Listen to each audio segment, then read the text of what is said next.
Welcome to another edition of Islamic Finance Weekly, where we discuss key developments in the non-interest finance market.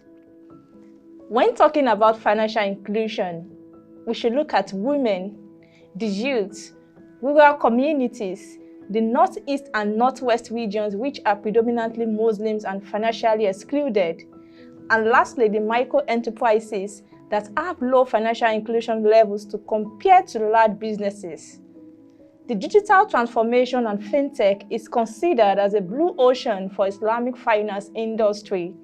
This is because there is tremendous amount of opportunities available for Islamic finance institutions to embark on in order to achieve multiple strategic objectives such as financial inclusion, customer-oriented financial services, operational excellence, and competitiveness. Crowdfunding, peer-to-peer model payment platforms, smart contracts and blockchains, cryptocurrencies, cybersecurity, insurtech are among a few emerging channels of digital transformation that could be utilized in the Islamic finance industry. Today, we'll be looking at how Islamic Fintech can deepen financial inclusion in Nigeria. And to do that, we have with us Mr. AbdulMajeed Mohammed, co-founder Islamic Knowledge Foundation in Nigeria, and is also a volunteer at Huda Center of Islamic Banking and Economics in Pakistan. Mr. AbdulMajeed joining us this afternoon from Malaysia. Good afternoon, Mr. Majeed. Good to have you on the program. Oh, thank you. Good afternoon. I'm grateful for having me here. Thank you so much. My pleasure. It will be interesting to talk about how Islamic finance has been touted as the key to bridging financial inclusion gaps. Can you share with us your perspective on how Islamic Fintech can support Nigeria's quest for achieving financial inclusion, especially in northern region that is predominantly Muslim? Oh, all right. Thank you. Let me start by saying Islamic finance is a fast booming segment of global finance. So it's serving a core population of about 2 billion Muslims worldwide. And not only that, a wider global ethical finance audience. So the role of Islamic finance is undeniable. So no one can deny that. So as it's growing in global significance, especially, so it relates to global social financing need. So likewise, the global fintech revolution is having a similar impact for Islamic finance through the evolution of an emerging Islamic fintech ecosystem. So before I continue, I would like to take some points. So for some people who do not know about fintech or about the financial inclusion, the first point is that, okay, what is financial technology that we call fintech? So fintech is an emerging concept that uses technology to disrupt the financial services, operation, business models, and customer engagement. Financial technology is just like a tool. So now, moving to the point 2, which is financial inclusion. What is financial inclusion? What does that mean? So financial inclusion, we can say it's a process that ensure the accessibility and availability and usage of formal financial services, which means that every member, everybody of the society, must participate in the economy and use the financial services at an affordable cost. So put line under that, at an affordable cost based on their need. So when we know that, we move to the point 3, that Nigeria, the financial inclusion in Nigeria. In 2012, if I'm not mistaken, the National Financial Inclusion Strategy, NFIS, they set target of 80% formal and informal financial inclusion, and another 70% formal financial inclusion to meet by 2020, which we are in now.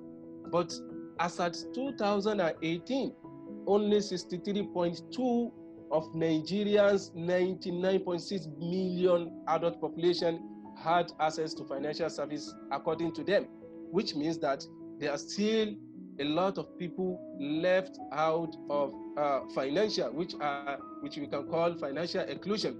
So moving from that, when we look about the fintech industry generally around the world, we will see that it is growing rapidly day by day. I mean, day after the other. In 2019, so fintech companies, they raised what is up to $135 billion across 2,693 deals globally for their innovation. So, with no doubt, certainly, fintech will play a vital role in promoting financial inclusion.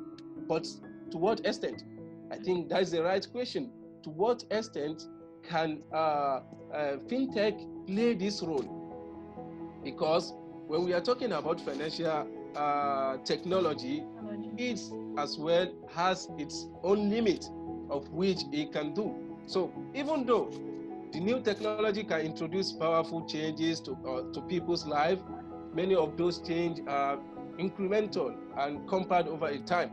More saving capacity, like lower borrowing cost, higher investment return, lower financial services. All these, the financial inclusion, the financial technology can do this. But to be really effective at driving financial inclusion, there are two things for financial technology to do. First one, the financial inclusion has to understand that the factors driving financial inclusion are often not themselves financial.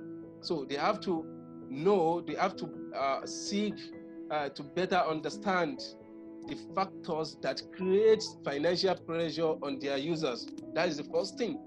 So the second, that can make them to achieve this role of promoting financial inclusion, maybe in Nigeria, it could be in the region that you just mentioned, or in Nigeria as a whole. So the fintech must partner with companies and organizations that addresses those root causes, like when they partner themselves with microfinance, partner themselves with zakat institution, with Wakaf institution, and so on, in order to address this issue. So when fintech seek a better understand to the factor that creates financial pressure on their user, when they do that, they should work to partner with organizations that can help them address those circumstances holistically. So I think for financial technology to achieve the role of promoting financial inclusion, they have to partner, to form a strategic partner. So to be like a strategic partnership with all these institutions like microfinance, let me say after microfinance, okay, zakat institution, Wakaf institution, as I said. So if you look at it, we know that this is untold truth, that you see, financial technology, it cannot increase the minimum wage. We have to agree to that. It cannot reduce food desert. So it cannot retrain workers for new vocations, and it cannot minimize the cost of health care. Who can do that? Those who can do that are the institutions that know the root cause of this problem. Like I've said, okay, maybe microfinance, maybe healthcare. So if they partner themselves, like Islamic Fintech in Nigeria, if they partner themselves with all these institutions, then they will come to realize the promotion of financial inclusion in Nigeria. So we need to understand the limit of fintech in order to pair good technology with good public policy. So I think that's all I have about that. Absolutely, Mr. Majeed. You know, fintech will play a critical role in deepening financial inclusion, and we need to deploy it effectively. I would like you to talk about the poverty and unemployment as prevalent challenges in Nigeria. Tell us what products can Islamic Fintech provide to support Nigerian households, MSMEs, and the entire populace. As far as poverty and unemployment is concerned in Nigeria, I think it is at alarming point, you know. So when they name a country like they name it a poverty one, so it's quite serious. So now talking about financial technology, so maybe it can prevalent or this challenge of Nigerian when it comes to poverty and unemployment. So I think, fintech, it can increase, or let me say, it can reduce the poverty and the unemployment in Nigeria, but with the help of Islamic financial instruments. Not just that in that region you just mentioned, maybe in northern Nigeria, or no, in Nigeria as a whole. Islamic fintech would create... The reason why I mentioned the northwest and northeast is that they are predominantly Muslims, which their religion did not allow them to take interest, and they are financially excluded, as we know in Nigeria. Even when we are talking about the poverty, when we are talking about unemployment, I mean, it's increasing in their region more than another region in Nigeria. So I get your point. So I'm just saying that, this financial technology, it can achieve this all over the Nigeria. So Islamic fintech, it would create opportunity such as easy payment, remittance, P2P lending, crowdfunding, fundraising, and making prudent investment choice. So let us take for instance, so Islamic financial institution, it could collaborate with fintech to provide P2P crowdfunding that will still be Sharia compliant. So it's even easy to based on like mudaraba, musharaka, the concept that would allow them to decrease the default risk with the secure model of investment. So let us look from Islamic microfinance. If we look at Islamic microfinance that is Sharia compliant, they can be utilized to mitigate poverty or to reduce the unemployment in the country. Like the principal contracts on which this can be used include, let me say, Qardul Hasan, which would be akin to charity. Yeah, so they call it benevolent loan, so which would be akin to charity. So, and as well, Murabaha, which would require buying and selling a commodity at a markup or a profit as you want it. So another one is profit and risk sharing model, such as Mudaraba or Musharaka, that we call partnership, where the investor would be exposed to credit and market risk of the transaction along with the entrepreneur, way that it would be easy to trace, and the credibility of the borrowers could be easily accessed. So these are the key factors in being Sharia compliant. Oh, thank you. Thank you very much, Mr. Majeed, for your perspective. All right, what are the current Sharia compliant fintech funds that can support the ecosystem and activities of Islamic crowdfunding? Oh, thank you for that question. It's a very good question. So if we look into Islamic fintech currently, we see that Islamic fintech, it can pull the disadvantaged into social safety net, through like zakat fund, sadaqah, and wakaf. So we can use zakat tech, zakat technology. We can use wakaf technology fund. We can use sadaqah technology fund, even takaful technology. All these, we can use it to ensure that these people are able to fulfill their daily needs. So the aim is to, is to lift people from poverty to become self-sustaining, where they are able to save and invest. And finally, they can even become a contributor of zakat, sadaqah, and wakaf. If you look, you take for an example, for instance, you look into Akhwat in Pakistan. What they do is that they give people loan based on Qardul Hasan, which is benevolent loan. So after this, they educate people about this loan for them to know that you have to return it back. And on the long run, those who collect loan from them, they become someone who give out loan, because they utilize this Qardul Hasan. They utilize it very good. So eventually, they become a contributor. They become a contributor of zakat. They become a contributor of zadaqah, even wakaf. So I think if Islamic fintech can pull this, and they have what it takes to do that. So thank you. Now, with the guidelines rolled out by the SEC Nigeria on crowdfunding, how would this attract investment into Nigeria for Islamic-based crowd funds? Thank you. I think it's a very, very interesting topic because I think I've been working on the regulation or no regulation of Islamic crowdfunding, or let me say crowdfunding in Nigeria. So if you follow the trend in 2016, so the SEC, they came out then that they have no room for crowdfunding as at then. But early this year, I think March, maybe March 20 or something, I don't remember.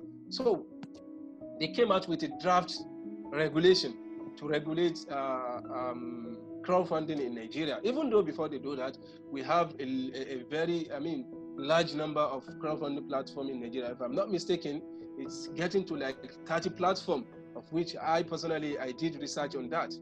And even they are growing very well when it's come to crowd farming. So crowdfunding for farming or for agricultural activities. So, but at March in this year, they came out with regulation. So it put a significant strain on many startups and businesses in Nigeria. So again, you see, out of their regulation, they said that, okay, for any SME that want to make a campaign on crowdfunding in Nigeria, it must be been in this operation like for 2 years, which means so for any small and medium enterprises to go for crowdfunding in Nigeria, the SME must have established 2 years back. So this implies that even new startup cannot use crowdfunding in Nigeria.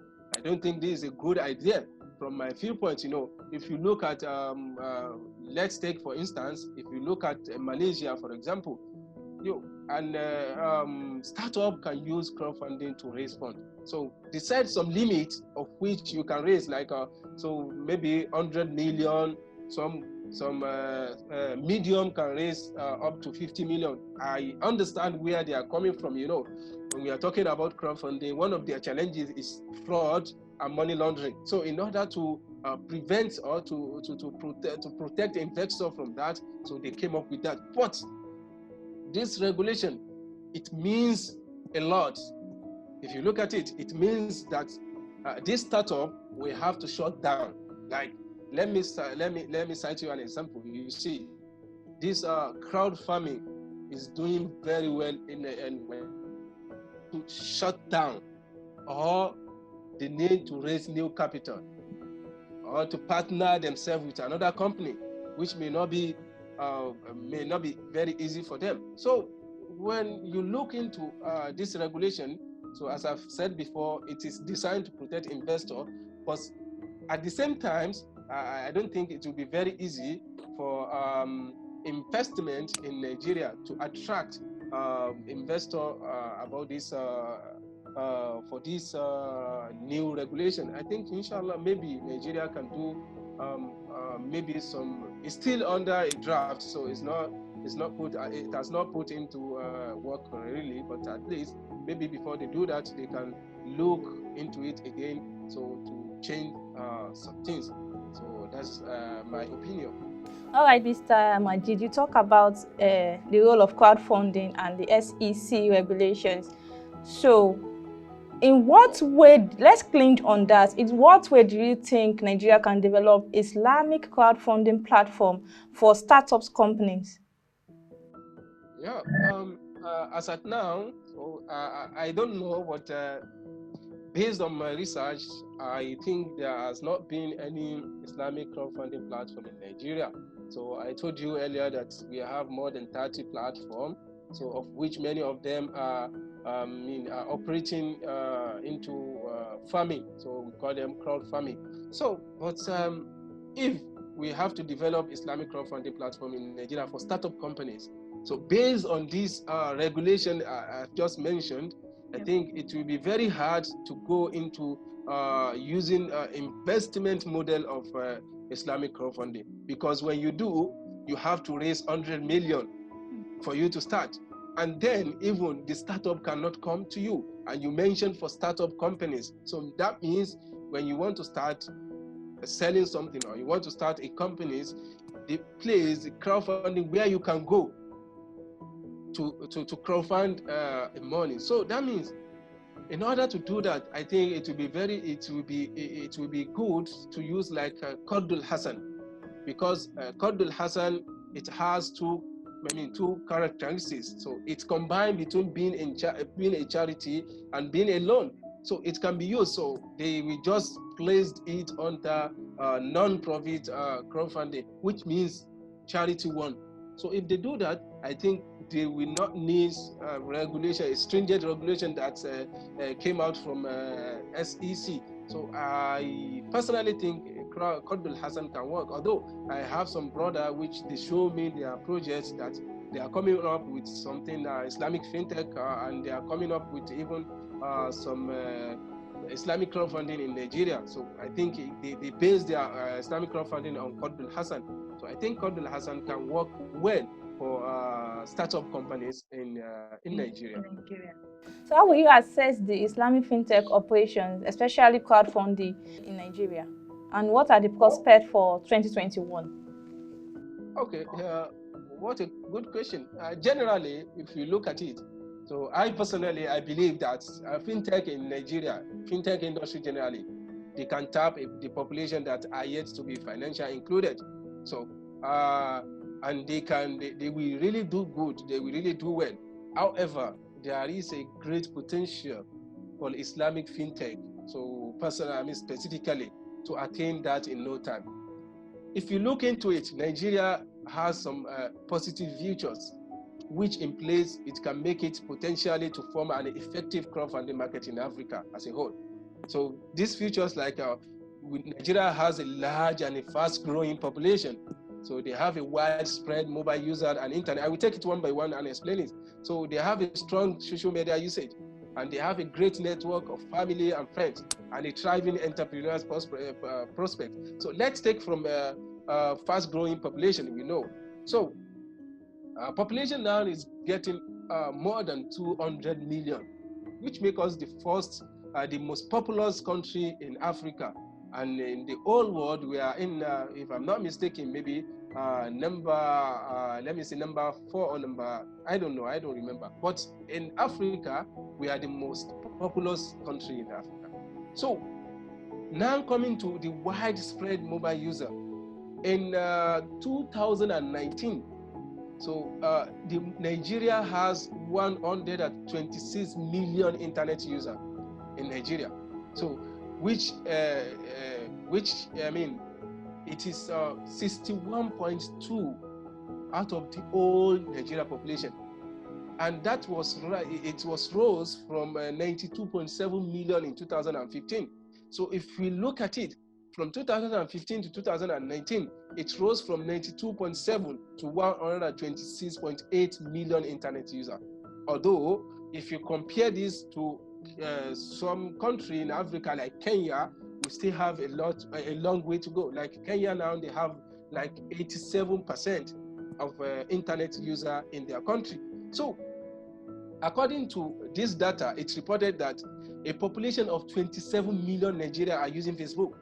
And using crowdfunding, it's an internet something that has to use, it has to be with something like social media, maybe Facebook, Twitter, and all these things. So taking from that, I think crowdfunding in Nigeria and fintech, they have a great future, and their future is very bright. If you take, for instance, so during this unrealistic reality show, I'm sorry to call it that, so BBN Nigeria. BB Nigeria.